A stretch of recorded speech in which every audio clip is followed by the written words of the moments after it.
and welcome to the February 2016 Top 10 Most Likely Unseen Issues for the Management Case Study Exam on pizza restaurant company Pizzatime.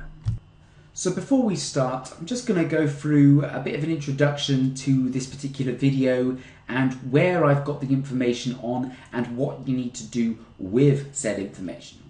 So how have I come up with these top 10? Well, first of all, you look at the focus in the pre-scene. If there's a lot of material in the pre-scene on a certain topic, then it's likely that there is some kind of importance of that topic. It's likely to be brought up in the exam, so there's more to talk about.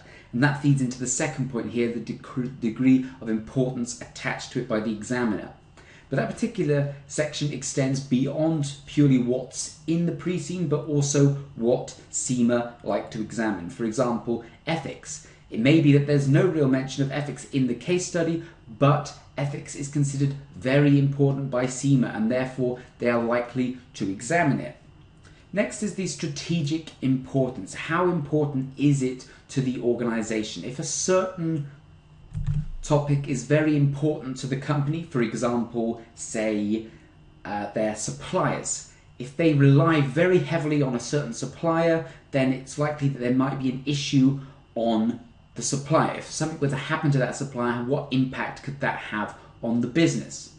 And also, just a more general experience in doing these videos in creating mock exams and reviewing exams in the past, the typical kind of issues that come up, and what kind of things have the examiner brought up in the past. And my final point here is about how easy it is to write issues on that subject. The people who write the exams are obviously people too, and they will go for ones that they know, that they can write good questions on. So what do you need to do for these issues? Well, first of all, it's important to prepare key models. So this will be things like your SWOT exam, like SWOT analysis, like your PESTLE analysis. Because building up this information now will help you to adapt the new information given you in the unseen, or help you to have that context to apply the unseen material. Next thing you need to do is practice exam questions on these issues. This will help you to understand the kind of questions that will be asked around these topics and how to answer them. And also, this next section here, it will help you to plan these answers in your mind so that when you go into the exam and you start writing, you'll already have a background in which to apply this new information. You'll already have certain points to bring up in your head as you're writing for them. And I've also put some more generic things here, such as the advantages and disadvantages of these certain topics, where they would be used and how models can be used to support them. So let's move on to the top 10 issues now. So let's move on to our top 10 issues now. And the first one I've got here is funding. And the reason why I've chosen funding is because it is a very regularly examined topic. And even if it isn't asked as a question as a whole, it is often used as part of other questions. So for example, you may be asked about a new project or some sort of new opportunity, and then you are asked about how it's going to be funded. And so the key things that you can bring in here are things like dividend policies, debt funding and equity funding, and the advantages and disadvantages of each of those. So what kinds of issues often come up? Well, there's a few that I've already mentioned here, such as the purchasing of a new piece of machinery, acquisition of another company. This is very important because this is something that we know Pizzatime do as part of their growth strategy and their growth model. And also you could bring in about something to do with dividend policies, given what we read from the pre-scene in that strategic objectives section, where it spoke about balancing retaining money for future investment and paying off shareholders.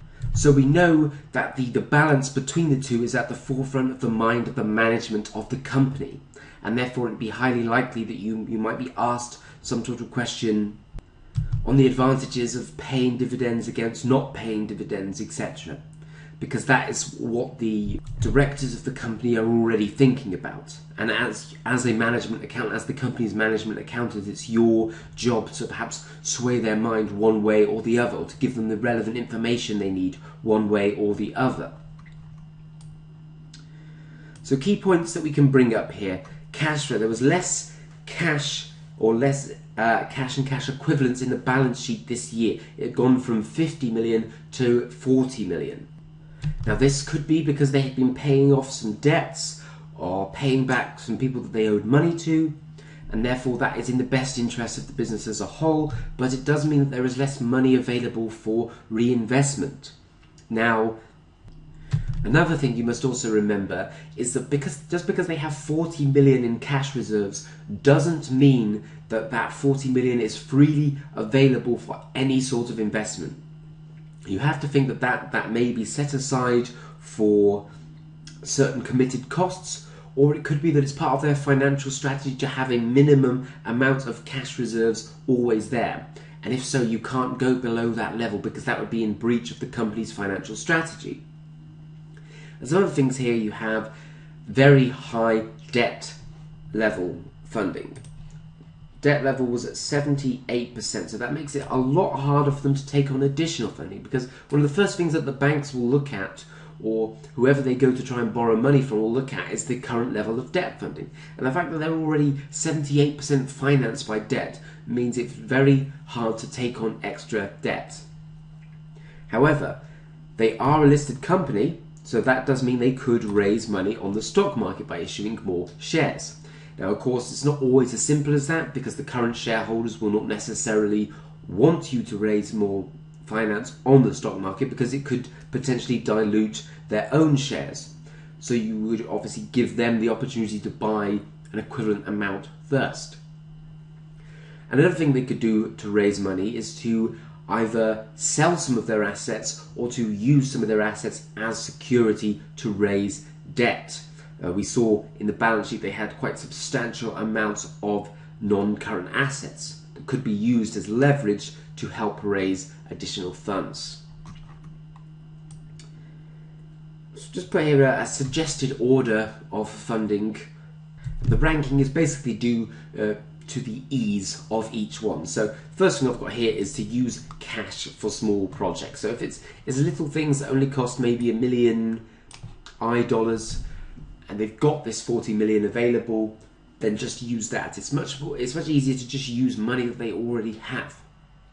Second one is to acquire additional debt funding. Now we know that this is going to be difficult given that they're high level of debt financing already, but they could use their assets as leverage for that. Now failing that, they could sell those assets. Obviously, the risk involved here is that those assets form part of your future strategy, your future growth strategy. If they're selling off equipment, they're selling off restaurants that they would ideally need in the future, then that may not be consistent with the company's growth strategies. And finally, equity, which of course is raising money on the stock market. Now the reason why this is last is because it's usually for huge levels of funding. You wouldn't necessarily raise more shares on the stock market just to get a few extra million dollars to buy a new product or to buy a new restaurant, etc. This is usually for major strategy changing projects. And just the fact that it costs so much and usually takes a lot longer is why equity would be your last option when you're deciding how to raise additional funds. And so I've just got some theories that you can use here. For starters, you've got dividend signaling. Now this is obviously to do with the signaling effect and how paying off dividends can have an impact on the share price.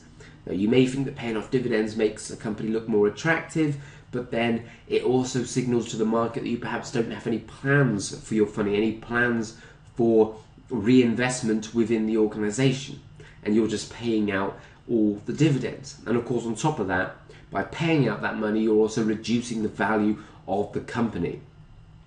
And then you could also talk about the advantages and disadvantages of debt and equity. Debt obviously being quicker and easier, and equity being a bit more of a risk perhaps, because you have to give up more control of the company. But then again, with equity you don't have to pay off any debts, you don't have to pay dividends back, it's completely optional, whereas interest payments on debts and loans aren't. So let's move on to the next issue then, issue 9, which is on risk management. The reason why I've chosen risk management is because it is a very important P2 topic. It was one of the main topics that was built and brought in to a greater extent under the new syllabus. Risk was first introduced in P1 and then was heavily examined in P3, and part of the new syllabus they had a bridging topic in between the two. And so the kind of things you need to be looking for are identifying the risks throughout the pre-scene and seeing what kinds of risk management techniques and controls they have. Now, we didn't see too much mentioned about risk within the pre-scene, which is one of the reasons why I think it could come up as an unseen, because risk is far too an important topic to have not had any real mention within the pre-scene. So what kinds of likely issues come up when it comes to a risk management question? Well, first of all, you could be asked to identify the certain risks within a specific project. We mentioned at the start of the pre-scene that one of your responsibilities was to manage projects. So part of a project management question could be asked, you could be asked to identify risks within it. So this could be both for a specific project, or it could be within the organization as a whole. And in that case, you would use some of those weaknesses and threats mentioned in the SWOT analysis that was given in the pre-scene. And another thing here is about the audit committee. Now, when we were going through talking about the governance of the organization, there was no mention of audit, remuneration and nomination committees. So the whole point of an audit committee is to oversee and control risks within the organization. So if they do not have an audit committee, then that is a huge hole in their ability to manage risks, and a big gap in their planning approach to risk management and to governance as a whole. So what kind of things could you bring up? We know that they have a slightly fluctuating demand given the fall in certain markets and the rise in other markets and how that's changed over time, and therefore it's difficult to perhaps budget and plan when you don't know exactly what the demand is going to be, particularly when you have a perishable product that you can't necessarily choose whether or not to make it. The pizza bases need to be made and they need to be shipped off if there are going to be pizzas available in the restaurants. But if you make too much, then it's going to be wasted because it's a perishable product. Also, you have small-scale suppliers, and that is always a risk. Small businesses go out of business all the time. And so if you are purchasing off a list of small individual suppliers, that's the risk there, although perhaps the risk is mitigated by the fact that there are many different suppliers to choose from. Also, exchange rate fluctuations. Now, this was mentioned in the SWOT analysis, and we know it would be important for this company given that it operates over 3 different countries, all with their own currencies, and therefore rates are always going to be an issue, particularly as they are based in Ireland, and perhaps all the money is eventually going to Ireland. Then if the Ireland exchange rate is poor compared to the P dollar or the C dollar, then that's going to have a negative impact on the business's finances. And also new products as well. I mentioned about bringing in a low salt and a low sugar pizza, and obviously the risks behind launching a new product. If it's not a success, then how much money have you lost on it? And how can you ensure that the product is a success? Also some other bits here about the importance, just the general importance of risk management and the importance of an embedded risk methodology. So this is all about the culture of the organization. So if you If you make people aware of the importance of risks, then they'll look after the risks themselves. And that's a key, almost HR strategy of installing a cultural belief on people when they first join the organization. And then finally, some sort of theories that you can use here. Obviously, two that you should be aware of: the COSO risk methodology and the TARA risk management model. And you can see I've spelled them out for you here. So essentially what you would do in this sort of case is you'd be given your risk, or you would identify your risk, and then you would work through these steps here, either on the model here or the TARA model here. And then also, as I mentioned, the role of the audit committee, especially the fact that we do not have any information about whether there is or isn't an audit committee at Pizzatime.